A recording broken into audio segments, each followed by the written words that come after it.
నా భర్తనంటే మహావిష్ణువు మోహిని అవతారం ఎత్తాడు.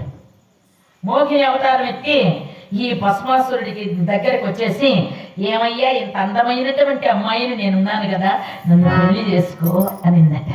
ఆ ఒక్క సౌందర్య రాశిని చూచి ఈ భస్మాసురుడు ప్రపంచాన్ని మర్చిపోయాడు.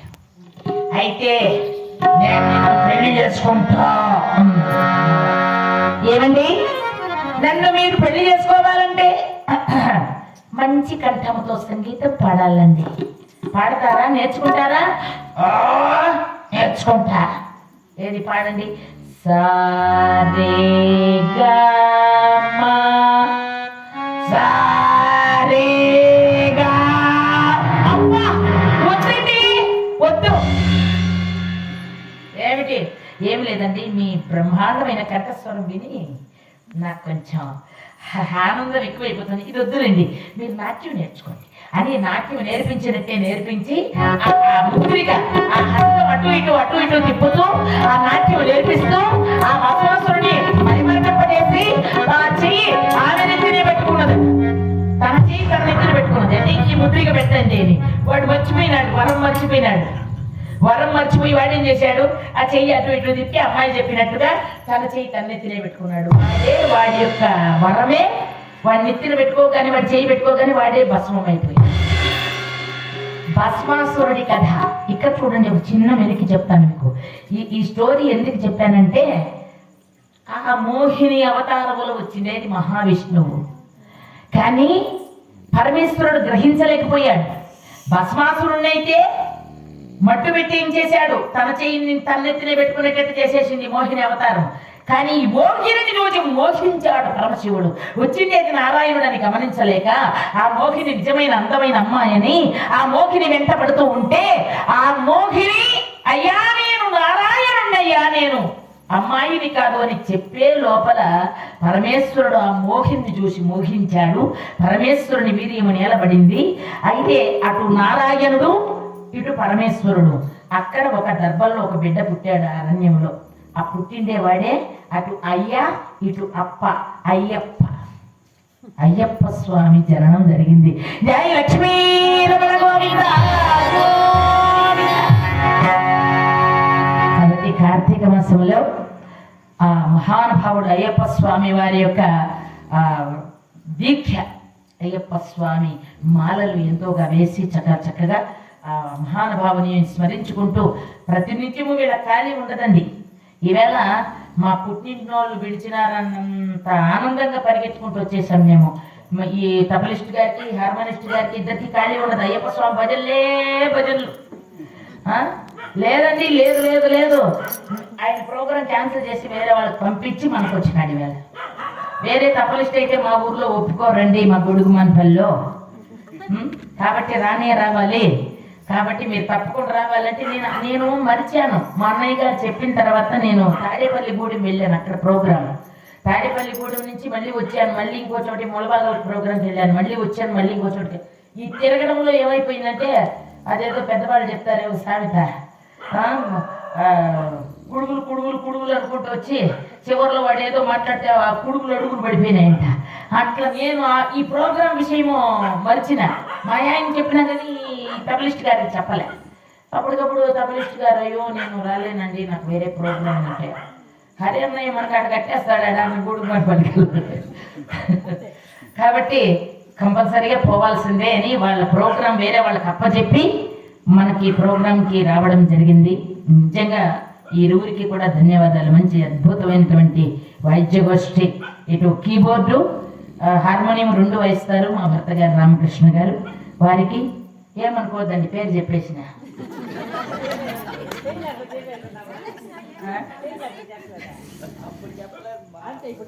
ఏమో అంతమందిలో చెప్పచ్చునో చెప్పకూడదు, మీ పర్మిషన్ లేకుండా చెప్పేసిన. అదే అందుకని చెప్పేసిన. మీరు ఏమన్నా అనుకోండి, చెప్పేసినాను. మా కీబోర్డు రామకృష్ణ గారు వారికి మా యొక్క నమస్కారాలు తెలియజేసుకుంటూ, అదేవిధంగా తబల వాయిద్య విద్వాంసులు నాగభూషణం గారు తిరుపతిలో బ్రహ్మాండంగా పేరు ప్రఖ్యాతులు పొందారు. ఇరువురు కూడా. అలాంటి వారికి మా యొక్క ధన్యవాదాలు తెలియజేసుకుంటూ, ఇంత చక్కగా కార్యక్రమాన్ని ఏర్పాటు చేసినటువంటి మహానుభావులు, ఈ యొక్క మహానుభావుని యొక్క శివాలయం ఇక్కడ నిర్మాణం చేసి 2009లో అప్పటి నుంచి కూడా ప్రతి సంవత్సరం కూడా పూజలు చేస్తున్నారు. ఈ సంవత్సరం ప్రత్యేకంగా ఒక గొప్ప సంకల్పం చేసి ఈ యొక్క పరమాత్మని యొక్క దివ్య లీలా వైభవం భక్త మార్కండేయ అనేటటువంటి కథను ఏర్పాటు చేశారు. గణముక్కల పెద్ద దేవర శివాలయం స్వామి ఇంటి ఇలవేల్పుగా స్వామివారిని ఈ కార్తీక మాసంలో ఎంతో చక్కగా ఇక్కడ ఏర్పాటు చేశారు. ఈ హరికథా గానం మా పెద్దలు మాన్యులు వదాన్యులు కళాభిమానులు పద్మశాలి సంఘానికి మరి జనరల్ సెక్రటరీగా ఉంటూ మా అభ్యున్నతికి ఎంతో గొప్పగా సేవ చేసి కృషి చేసినటువంటి వారు మా పెద్దలైనటువంటి షణ్ముఖ వర్మ గారికి మా హృదయపూర్వక ధన్యవాదాలు. అదేవిధంగా మరి మా అన్నగారికి హరిప్రకాష్ వర్మ గారికి, అదేవిధంగా మన గ్రామం పద్మశాలి సంఘం పెద్దలు కళాభిమానులు కళా పోషకులు ఈ కార్యక్రమంలో పాలు పంచుకున్నటువంటి ప్రతి ఒక్కరికి కూడా మా హృదయపూర్వక నమస్సుమాంజలి తెలియజేసుకుంటూ అయిపోయిందిలేమ్మ కంగారు పడదు ఎంతసేపు ఇంకొక 10 నిమిషాలు అంతే.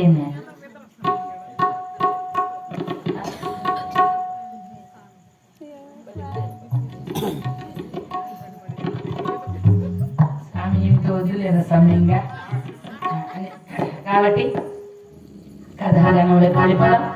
జై లక్ష్మీ రమణ గోవింద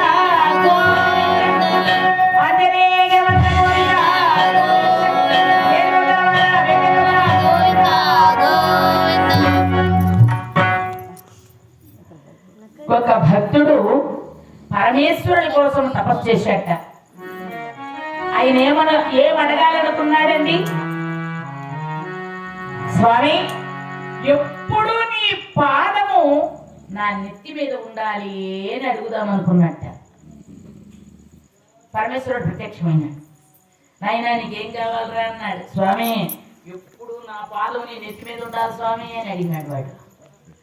అందరూ ఆశ్చర్యపడిపోయినారు. పార్వతీదేవి పక్కనే ఉంది. ఏమిటి స్వామి ఇది? ఏమిటి వాడు అడిగేది? తదాస్తు దేవి, వాడికి పరమేశ్వర చేస్తున్నా. ఏమిటి వాడి పాదం తీసి మీరు ఎత్తి పెట్టుకుంటారా? ఈ భలే భక్తులండి మీ భక్తులు. ఒకడేమో నిన్న చెయ్యి పెట్టే నెత్తి మీద, మా అన్న లేకపోతే మీరేమైపోయిండే వాళ్ళు. ఏమిటి భక్తులు అంటే, దేవి వాడికి వరం ఇచ్చేసానంతే, మరి ఎలా పెట్టుకుంటారని నెత్తి మీద వాడి పాదం మీరు అంటే, వచ్చే జన్మలో వీడు ఆ తుమ్మి చెట్టుగా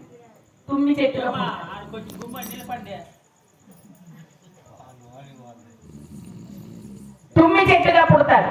తుమ్మి పువ్వుగా పుడతాడు. తుమ్మి చెట్టుకి తుమ్మి పువ్వు ఎలా ఉంటుంది చూసారా మీరు? పాదమాకారంలో ఉంటుంది అది. ఆ పాదమాకారంలో తుమ్మి పువ్వు పుడుతుంది. ఆ తుమ్మి పువ్వు చాలా ఇష్టంగా నేను నెత్తి మీద ధరిస్తాను అని చెప్పి పరమేశ్వరుడు వరం ఇచ్చాడు. అందువల్ల ఒక ఆయనేమో నెత్తి మీద చేయి పెట్టి ఆయన, ఒక ఆయనేమో నెత్తి మీద కాలు పెట్టి ఆయన, ఇంకొక ఆయన ఏకంగా మాంసమే పెట్టాడు పరమేశ్వరుడికి. తిన్నాడు భక్త కన్నప్ప. మనకి శ్రీకాళహస్తి దివ్యక్షేత్రంలో ఉన్నాడు. ఆ కథ కూడా చెప్తానండి నేను, కాళహస్తి కథ. కాబట్టి అలాగా మరి పరమేశ్వరుడు ఎంత దయామయుడు. ఈనాడు మార్కండేయుని చిరంజీవిగా చేస్తానని మాట ఇచ్చాడే. అయితే ఈ నాటకములో యమధర్మరాజుల వారికి మహాగర్వం ఉంది. ఈ ప్రపంచానికి అందరికీ నేనే, నా వల్లనే ఈ విశ్వం జరుగుతుందనే ఆయనకి చాలా విర్రవీగేటటువంటి గర్వం ఉంది. ఆ గర్వాన్ని పోగొట్టేస్తానని నారద మహాముని యమధర్మరాజుల వారి సన్నిధానికి వెళ్ళాడు. యమధర్మరాజా, ఏమిటి నారద మునీంద్ర విన్నావా ఇంత కథ? ఏమిటది? భూలోకములో ఒక ముని బాలకుడు. ఆ ముని బాలకుడికి పరమేశ్వరుడు 16 ఏళ్ళు ఆయుర్దాయం మాత్రమే ఇచ్చాడు. కానీ అది కాదని ఆ బ్రహ్మదేవుడు చిరంజీవ అని పలికి, ఎంత నా తండ్రి అయితే మాత్రం మాటే కదా, తన మాట నిలబెట్టుకునే ప్రయత్నములో ఇప్పుడు ఆ పిల్లవాడిని తపస్సులో పెట్టాడు. ఆకలే కనుక చిరంజీవి అయ్యాడు అనుకో నిన్నెవరు మతించరు. అదిగో యమధర్మరాజు వస్తున్నాడే, ఆ వస్తే పోతాడులే అంటారు. కాబట్టి నీ ప్రతిభ ఏమిటో, నీ ప్రభావంతం ఏమిటో చూపించు, వెళ్ళు అని అనగానే విర్రవీగి గర్వంతో ఉన్నటువంటి యమధర్మరాజు వచ్చాడు. నా శాసనాధికారము చేయగలడా? చేయగలరు నన్ను మించినటువంటి వారా పరమేశ్వరుడైనా సరే నా శాసనాధికారం చేయగలడు. ఇప్పుడే పంపిస్తాను నా భటులు అని చెప్పి యమధర్మరాజు తన యమ భటులను పంపించాడు భూలోకానికి. ఒరే నాయనా యమ భటులారా, అయ్యా భూలోకములో ఒక వనాంతర మధ్యములో మార్కండేయుడు అనే మునిమానవుడు తపస్చేస్తున్నాడు. వారి ప్రాణాలు రేపటితో వారిని ఆయుర్దాయం ముగుస్తుంది 16 సంవత్సరాలు. కాబట్టి వెంటనే వారి ప్రాణాలు తీసుకున్నాడు. సరే ఈ యొక్క యమభటులు వెళ్ళారు. తెల్లవారుజాములో వెళ్ళి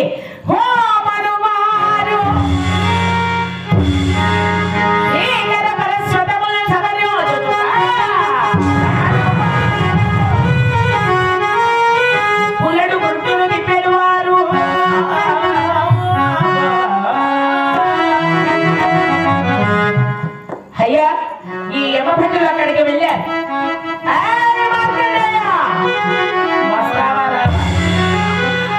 హుమ్మని సింహనాదం చేశారు. పెద్ద పెద్ద చేతులు అలా చాచారా మార్కండేయాలా అంటున్నారు. గొడ్డళ్ళ వంటి కూరలు చూపించారు. తలతలలాడేటటువంటి ఆ యొక్క గొడ్డళ్ళు చూపించారు.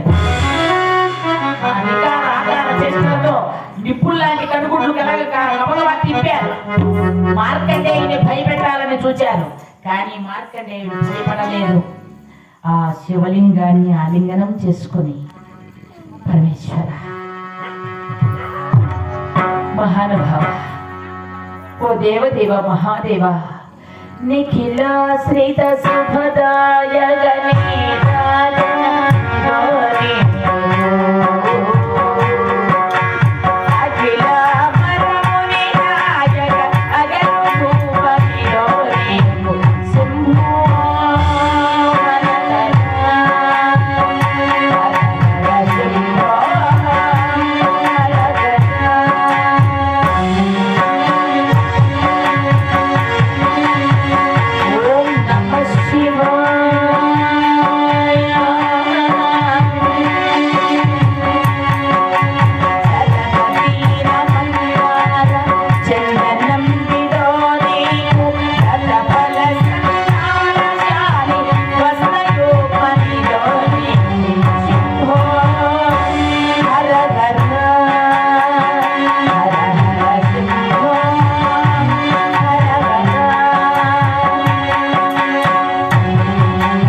యమభటులు సమీపానికి వచ్చినప్పటికీ కూడా మార్కండేయుని పట్టుకోలేకపోయారట.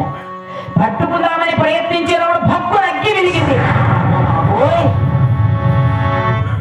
రే మార్కండేయుని సామాన్యుడుగా మనం భావించామురా, అతన్ని పట్టుకోవడానికి వెళుతూ ఉంటే భక్కు మన అగ్గి వెలుగుతోంది, మనం ఉండలేము ఇక్కడ అని చెప్పి యమభటులు నేరుగా యమధర్మరాజు దగ్గరికి వెళ్ళారు.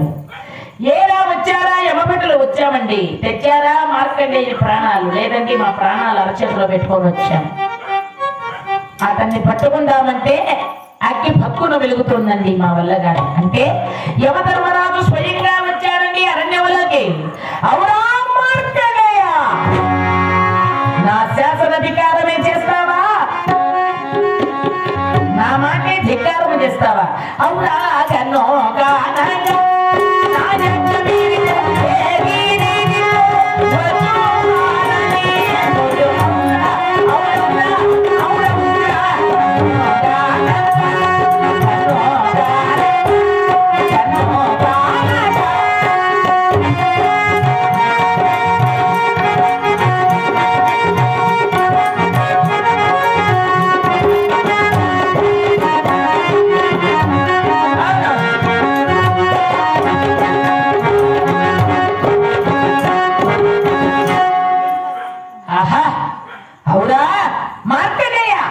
కన్ను నిన్ను కానక ఇలా మిటి మీద ప్రవర్తిస్తున్నావా? నిన్నెవరు కాపాడతావు? నేను చూస్తాను.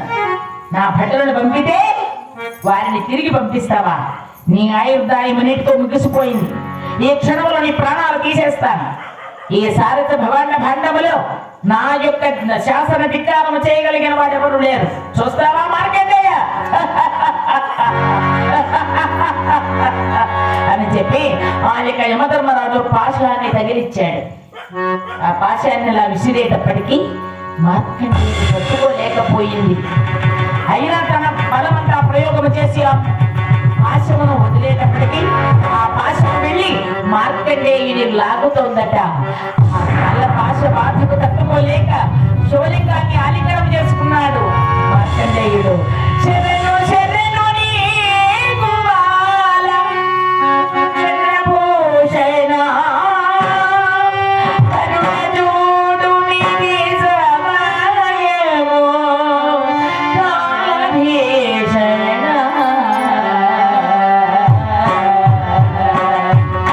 ప్రభు శివ పరమేశ్వర దేవదేవ కరుణాలోకన జాల రవిచర మేఘస్తోమ వాతుల సింధు జలాంతిక నేల మూర్ధ విలస జ్వాలావినే కోల సద్గిరిజాతిత విరాల శశిరాజపాల మృత్యుంజయ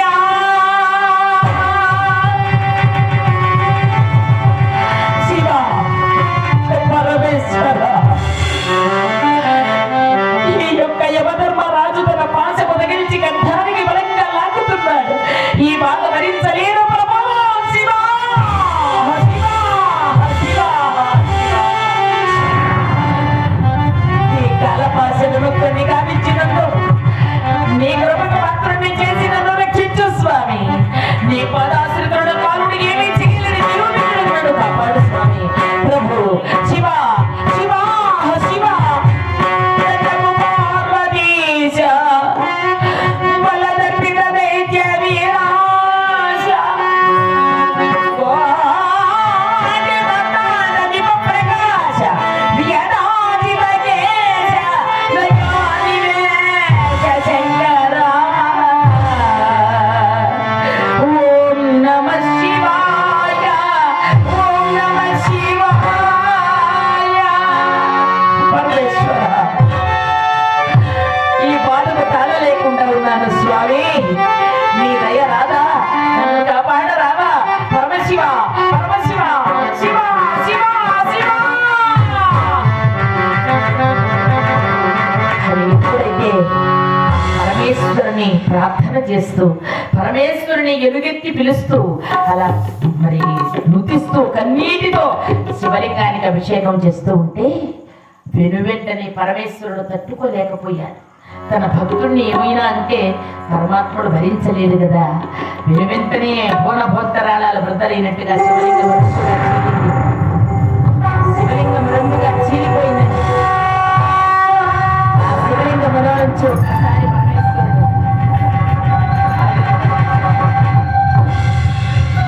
పరమేశ్వరుడు అలా ప్రత్యక్షమైనాడు. జై లక్ష్మీ రమణ గోవింద గోవింద హర నమ పార్వతీ పదే హర మహాదేవ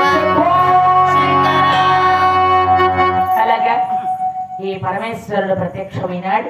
తన కుడి చేతిలో ఉన్నటువంటి ఆ త్రిశూలం తీసుకొని యమధర్మరాజును ఒక పోటు పొడిచాడు. భక్తుల జోలికి యముడు వస్తే ఊరుకుంటాడా స్వామి? ఒక పోటు పడిస్తే యమధర్మరాజు నిర్జీవుడే కింద పడిపోయినాడు. అలా యమధర్మరాజు కింద పడిపోయిన తర్వాత, నాయన మార్కండేయ, నీ భక్తికి మెచ్చాను, నీ తపస్సుకు మెచ్చాను, నీకు వరమిస్తున్నాను. ఆనాడు 16 సంవత్సరములు మాత్రమే అన్నాను నేను. అంటే మీ దృష్టిలో 16 ఏళ్ళు కాదు, నా లెక్క ప్రకారం 16 ఏళ్ళు. అంటే ఆ చంద్ర తారార్కం, సూర్యుడు చంద్రుడు ఉండేంత వరకు మరి 16 కళ్ళలతో ప్రకాశించే చంద్రుని వలె నీవు ప్రకాశిస్తూ నీవు చిరంజీవి అయి ప్రకాశించదుగాక. చిరంజీవిగా ఉంటావు నీవు. అందుకే మార్కండేయ మహాముని చిరంజీవి. ఆయన ఇప్పుడు కూడా జీవించే ఉన్నాడు. మనకు కృతయుగములో ఉన్నటువంటి కథ ఇది. కృతయుగంలో జరిగిన చరిత్ర. పరమేశ్వరుడు చిరంజీవత్వాన్ని మార్కండేయునికి ఇచ్చాడు. మార్కండేయ మహాముని కృతయుగములో ఉన్నాడు. త్రేతాయుగములో సీతారాములకు హితబోధ చేశాడు. అప్పుడు కూడా ఉన్నాడండి. త్రేతాయుగంలో కూడా. ద్వాపర యుగములో పాండవులు కౌరవులు జోదమాడిన తర్వాత అందులో ఓడిపోయినటువంటి పాండవులు అరణ్యానికి వెళ్తారు కదా, అప్పుడు కూడా మార్కండేయ మహాముని వచ్చి పాండవులకు అనేకమైన పురాణాలు చెప్పాడు. అప్పుడు కూడా ఉన్నాడు. ఇప్పుడు కలియుగము, ఈ కలియుగంలో కూడా ఉన్నాడు. అంటే చూచే శక్తి మనకు లేకపోవచ్చు. కాబట్టి చిరంజీవి అయి ప్రకాశిస్తావు నాయన పరమేశ్వరుడు మార్కండేయుడికి వరమించాడు. అందుకనే మన యొక్క మహానుభావులు, మన పద్మశాలి వర్గం అంతా కూడా విశేషమైనటువంటి మార్కండేయ మునీంద్రుల వారిని స్తుతిస్తారు. మార్కండేయ మహర్షుల వారిని ఆరాధన చేస్తారు. చాలా వరకు కూడా మార్కండేయ మునీంద్రుల వారి చరిత్ర ఎందుకంటే మాకు మన తిరుపతిలో ఎండి రాజయ్య సార్ గారు, ఆయన మన ఆయుర్వేదం శాస్త్రంలో ఎండి అయిన రాజయ్య సార్ గారు, మన యొక్క ఎస్వి యూనివర్సిటీ ఎస్వి కళాశాల ఉంది కదండి,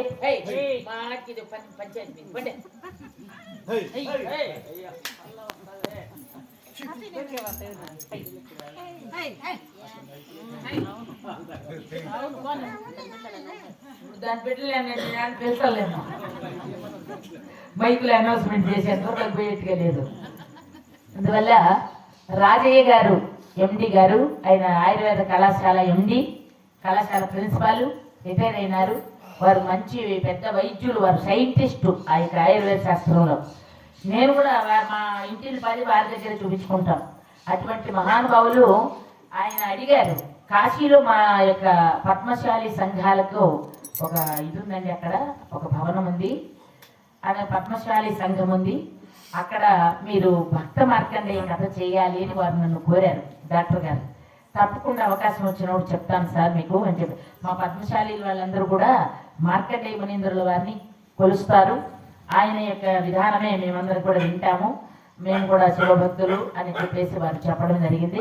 ఆ విధంగా నాకు తెలుసండి దాని గురించి కొంచెం.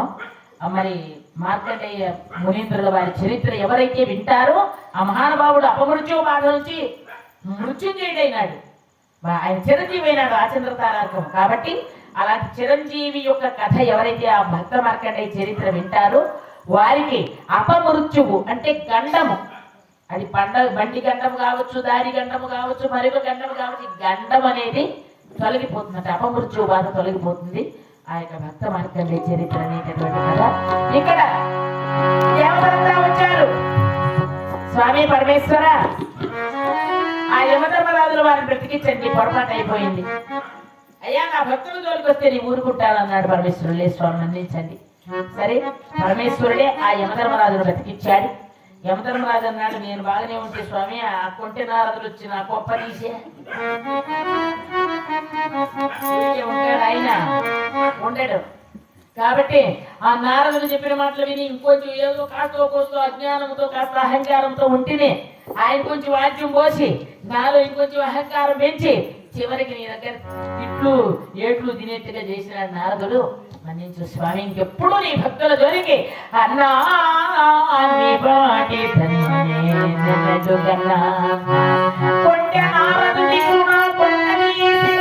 మరలని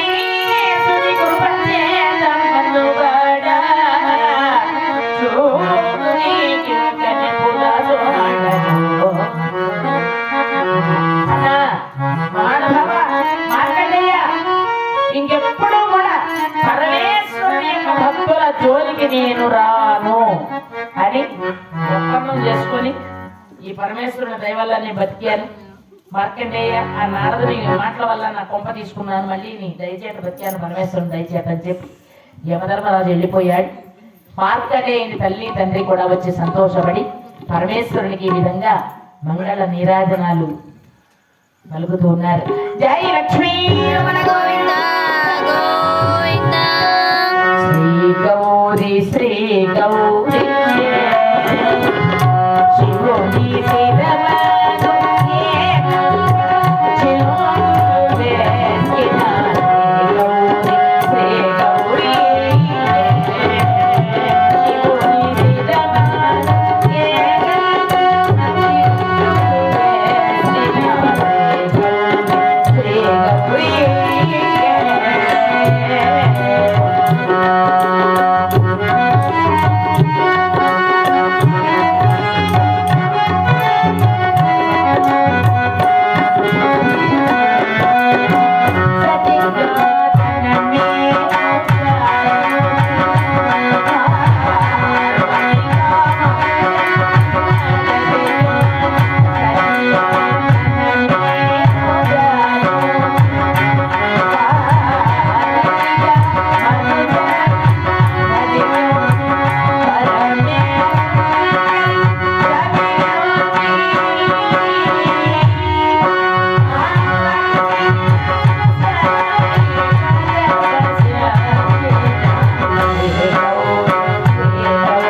ఈ కథాగానం ఈవేళ ఏర్పాటు చేసినటువంటి మహానుభావులు ఇక్కడ శివాలయమునందు భక్త మార్కండేయ ఆ పరమేశ్వరుని యందు అపారమైన భక్తి ఎవరికైతే ఉంటుందో వాళ్ళకి ఇట్లాంటి గండాలు కూడా తొలగిపోతాయి. కాబట్టి అట్లాంటి మహత్తరమైనటువంటి భక్త మార్కండేయుని చరిత్ర ఇక్కడ ఏర్పాటు చేశారు.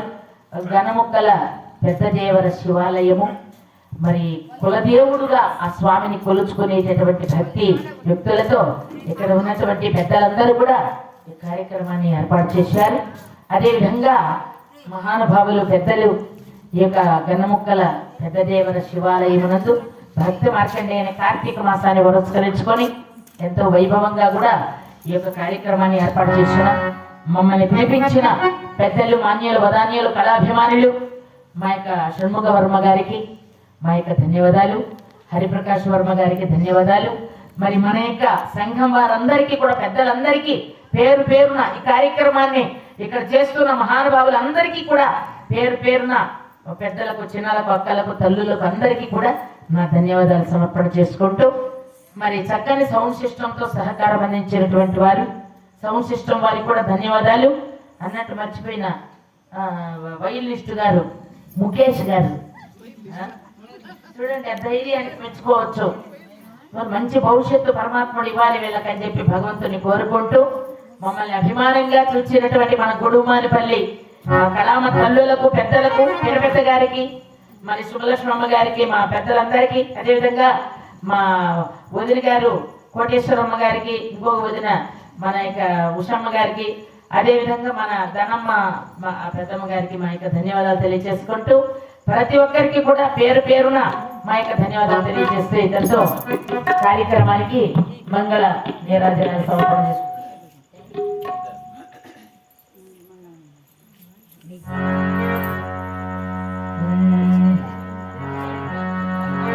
చెప్పండి. పరమేశ్వరుల వారికి ఎల్ల లోకాల వాడు మంగళ నీరాజనాలు పడుతున్నాడు. లక్ష్మీ